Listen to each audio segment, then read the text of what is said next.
Herzlich willkommen in meiner Chaos Kitchen. Heute mache ich Corn Dogs für euch, für uns, eher für uns. Ihr könnt es danach machen. Ich zeige euch einmal, was wir dafür brauchen. Zum ersten Mal Bockwürstchen und Käse. Dann habe ich mir die Spieß hier einmal zurechtgebrochen, damit dass das ungefähr so die Länge hat von einer Bockwurst. Das stimmt. Dann ein Nudelholz und Cornflakes für die Panade.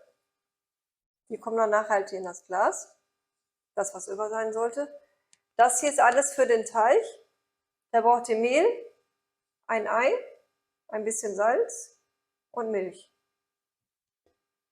Ich mache jetzt auch schon mal hier in der Pfanne das Öl heiß zum Frittieren gleich. Damit das, weil bis ich das hier fertig habe, sollte das eigentlich heiß sein. Hoffen wir mal. Nicht auf ganz so hoch. So, als erstes machen wir den Teig. Da kippt ihr dann das Mehl rein. Die Mengeneingaben gebe ich wieder in der Videobeschreibung. Genau. Sprechen ist manchmal schwer. Dann das Ei.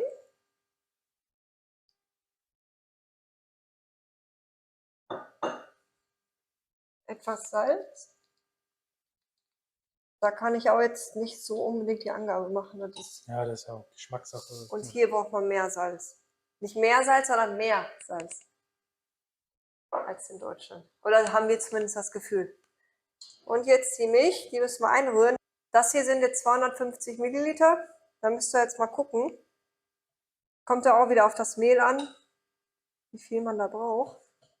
Die dritte Hand bräuchtest du jetzt? Ja, oder eine feste Schüssel.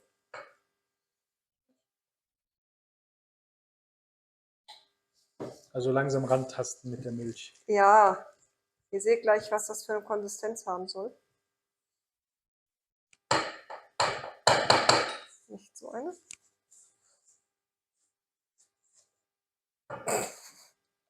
Ja, jetzt sogar doch alles nehmen.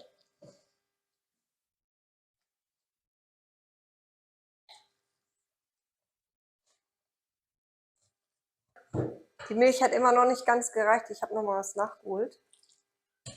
Im Endeffekt geht es ja um die Konsistenz. Also genau, die ist halt bei jeder Mehlsorte unterschiedlich.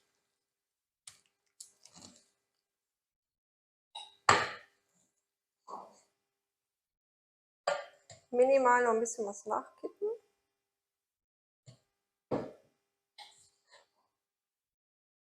Ist schon ein recht flüssiger Teig dann, ne? Ja, das wird dann da drin getunkt. Deswegen muss das ein bisschen flüssiger sein. In der Arme. Ich habe aber auch keine Muckis in der Arme. Wir lassen das noch mal kurz stehen. Jetzt kommt die Cornflakes-Panade. Ich habe einfach mal jetzt hier ein paar reingetan.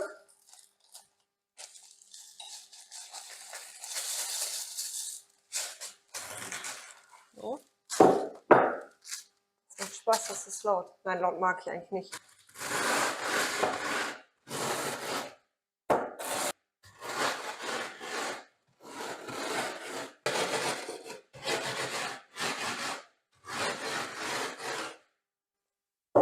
Dass es halt schön klein ist, da müsst ihr auch gucken, wie viel ihr braucht. Ich werde wahrscheinlich noch mehr brauchen. Also ich habe ja hier eh noch. Ja, auf dem Teller wird man die sicherlich auch schöner sehen können.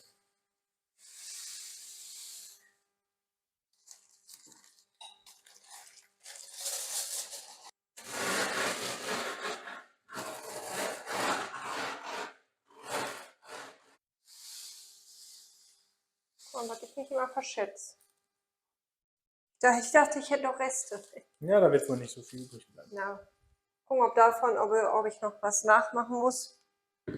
Das habe ich mal irgendwo gesehen. Das ist so ein koreanisches Streetfood. Das fand ich aber so cool, dass ich mir gedacht habe, das muss ich einmal nachkochen. Jetzt kommen die Spieße. Dann gibt es koreanisches Streetfood in Paraguay. Ja. Ja, ich fand das so geil. Die werden jetzt in der Hälfte geteilt.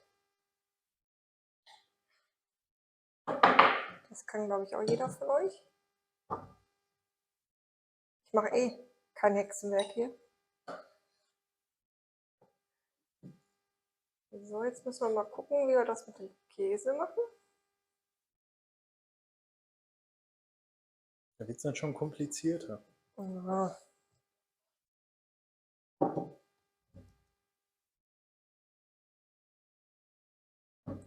Mal so.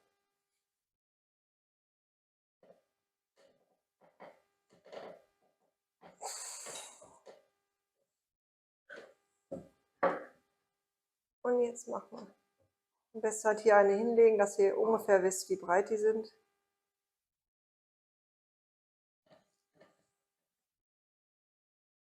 Mal da um.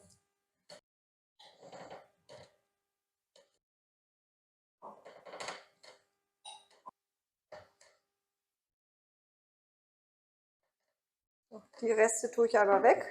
Ich schmeiße aber nicht weg. Kann man noch lecker essen. Genau.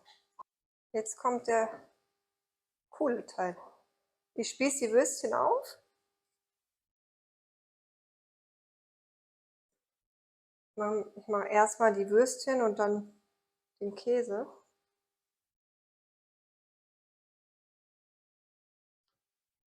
Und der ist zu schief. So von so einem inneren Monk hat. Das ist gar nichts für. Und das ist auch fertig. Jetzt tue ich die mal wieder an der Seite, hier geblieben. Jetzt kommt der Käse.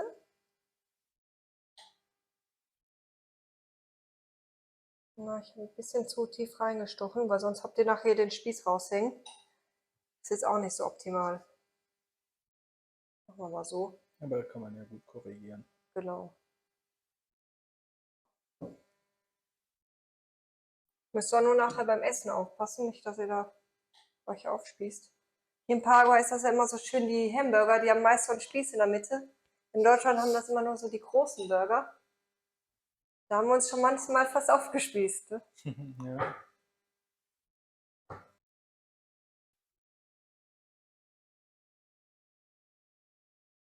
Ist auch wieder gut für eine Party, wenn ihr Gäste kriegt, weil es relativ schnell ist und es ist lecker. Und wenn ihr das vielleicht sogar dann noch vor den Gästen frittiert, ist das natürlich noch geiler. Wenn die dann schön heiß da ankommen. Kann man sich am Käse schön die Daumen verbrennen. Ich stelle mir die jetzt noch mal einmal so ein bisschen in Form. Müsst ihr aber nicht.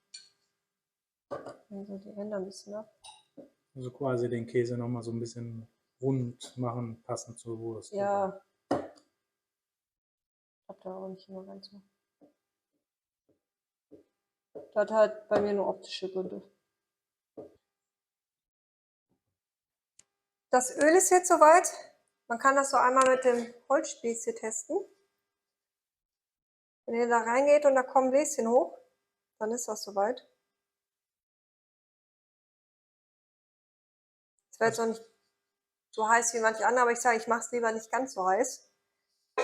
Was ich nämlich noch dazu sagen kann, wenn ihr mit so einem Küchentuch hier neben der Platte, neben dem heißen Frittierfett arbeitet, seid bloß vorsichtig.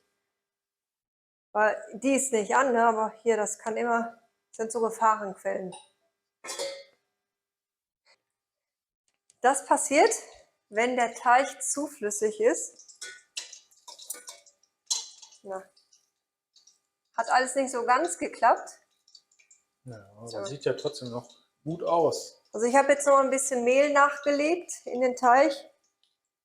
Ich hoffe, dass der nächste dann funktioniert. Also den Teig ein bisschen dicker gemacht. Genau, machen wir das Ganze jetzt nochmal. Das ist jetzt ja schon wie so Kleber fast. Ich habe jetzt nochmal eine Wurst oder einen Spieß hier drin in den Mehl gewälzt. Dann stecke ich das jetzt hier rein.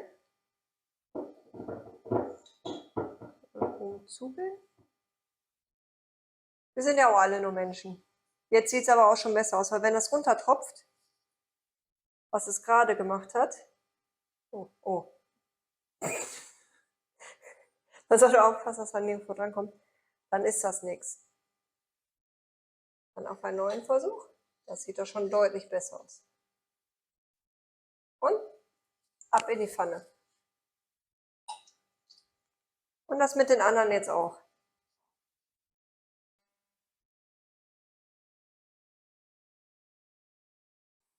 Die letzten sind jetzt auch fertig. Oh. Ah, nein. Ja, nicht das ganze Fett da drin. Nein.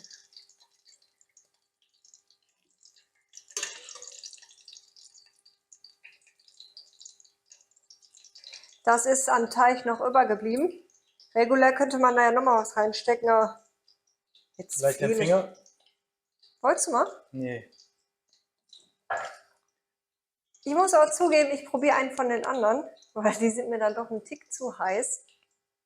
Ich mag heiß, aber nicht Fritteusenheiß. Das sind jetzt die letzten, die ich gerade rausgeholt habe. Und ich muss ja probieren. Gehört ja dazu. Hm. Hm. Das ist schon mal der Käse. Sprachlos? Das schmeckt wie diese Chili-Cheese-Dinger. Die man Chili. Könnten wir da nächstes Mal reintun. von einem Laden, den man nicht nennen darf. Oh, richtig lecker. Das ist doch noch ein Tick zu kalt, also. Du kannst ja auch in Einfrittieren. den anderen da reinbeißen. Na, das mache ich aber gleich. Jetzt musste ich noch zum Würstchen vorarbeiten. Das ist aber viel. Immer noch nicht. Ja, da war ein gutes Stück Käse vor der Wurst. War richtig lecker. Ja, wie ihr seht, Sarah schmeckt sehr gut. Ich muss noch ein bisschen warten, bis ich probieren darf. Mhm. Nein, ich habe gerade schon den ersten misslungenen gegessen. Okay. Aber Martin sagte, und das finde ich auch, das Würstchen schmeckt noch ein Tick besser als der Käse. Gut, da kommt Nicht- auf den Käse drauf. Genau, liegt hier an dem Käse. Der Käse reift hier nicht so lange. Wenn er überhaupt reift, weiß ich gar nicht. Aber wenn man in Deutschland Tilsiter Gouda, Alten Gouda, wenn man irgendwie sowas nimmt, es hat viel mehr Geschmack. Also wenn unter den Zuschauern ein sehr guter Käsemacher ist, der Komm her. gerne nach Südamerika oder Paraguay Oh ja. auswandern Wir möchte, brauchen sowas hier. genau, der ist hier genau richtig im Land. Auf jeden Fall. Ansonsten ist das richtig lecker. Wenn der Käse sich zieht. Guck mal. Boah. Muss ich schon aufpassen. Hört auf, wie Kinder. Also definitiv zum Nachmachen lohnt sich. Und auch definitiv für eine Party. Also Genau. mega. Macht es nach, schreibt in die Kommentare, ob es geklappt hat und wie es euch geschmeckt hat. Und Guten Appetit. Mehr weiß ich jetzt nicht. Viel Spaß beim Nachmachen. Und mega.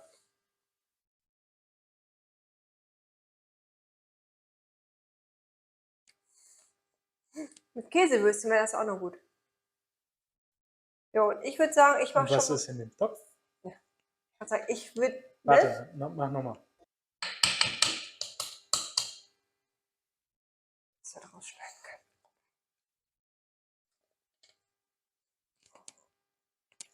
Wann hast du das Mikrofon angemacht?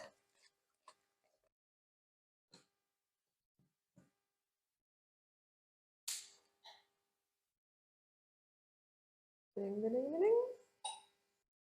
Jetzt sieht es nämlich schon eher wie so eine Wurst aus als vor dem Zurechtschneiden. Jetzt in den Cornflakes wälzt.